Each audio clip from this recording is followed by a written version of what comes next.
Hello everyone! Welcome to my channel, Orchids and Me. Thank you for watching and thank you for subscribing. So today po ay share ko sa inyo kung paano ko sinet up or pinat yung mga bago kong special orchids. Ito na po yung dwarf dendro ko. Nilagay ko lang siya sa isang pot at dinagdagan ng small na lava rocks. Di ko po tinanggal yung coconut husk niya. Medyo okay naman siya kasi lumalaki na yung new growth niya. Same method lang po ang pagpat ko sa kanya sa pagpat ko ng mga dendrobium seedlings ko. Check nyo po yung video. Dito ko rin siya nilagay kasama ng mga dendro seedlings ko, yung may roof na area. Ito naman yung golden marginata na variegated. Naisip kong i-mount siya sa fern slab. Di ko rin tinanggal yung coconut husk niya. Dito rin siya nakalagay sa may roof na area.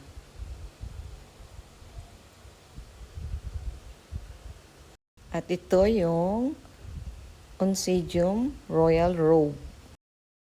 Masaya ko at okay siya. Hindi siya naninilaw or na-dehydrate ngayon. Nilagay ko siya sa old plastic bottle. Lava rock sa baba, pine bark, then sphagnum moss sa taas. Ito naman yung jumbo puff seedling ko. Ganong setup din. Lava rock sa baba, pine bark, then sphagnum moss sa taas. Medyo malaki na siya. Mukhang okay siya sa setup niya. Mas okay yung mga old soft drinks or juice bottle kasi matibay. Dati, ang ginagamit ko ay plastic cups. Kaya lang madaling masira.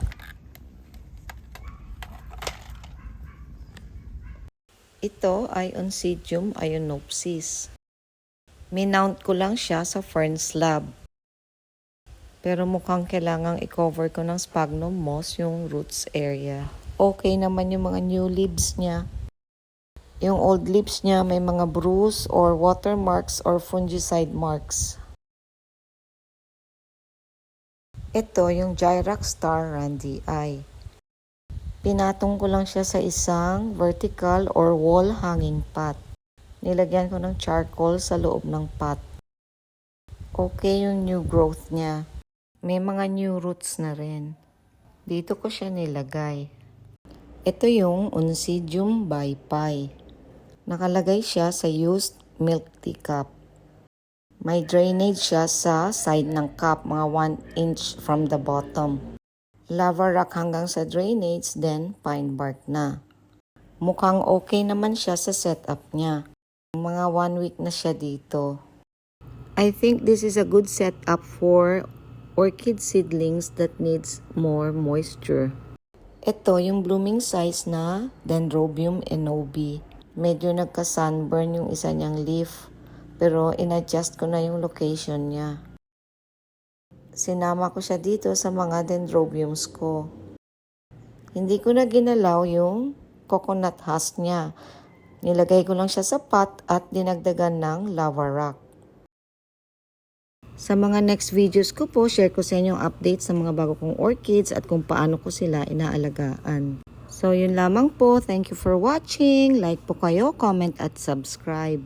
Hit nyo rin po yung notification bell para ma-inform kayo sa mga bagong videos. Thank you. Bye-bye. See you next video.